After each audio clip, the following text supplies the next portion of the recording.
What's up guys? In this tutorial, I will show you how to change your Roblox avatar size and scale. This is a great way to customize your character and make it stand out just the way you want. First, open up your web browser and go to the Roblox website. Once you're logged in, look at the top left corner of the screen and click on the three-line menu icon. From the drop-down menu, scroll down and click on Avatar to open the Avatar Editor. This is where you can make all sorts of customizations to your character.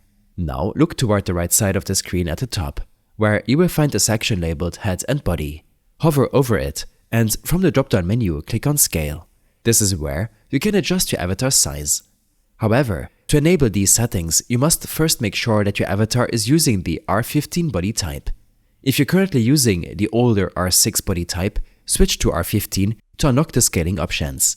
Once R15 is selected, you will see different sliders that allow you to adjust various aspects of your avatar size. You can change the height to make your character taller or shorter, adjust the width to make it slimmer or broader, modify the head size to increase or decrease the head's proportions, and tweak the proportion slider to fine-tune how different body parts scale relative to each other. Additionally, on the left side of this section, you will also find an option to adjust the body type, allowing further customization of your avatar's overall appearance. Once you've made all of your changes, your avatar will update automatically. I hope this helped you out. Leave a comment if you have any questions and see you in the next one.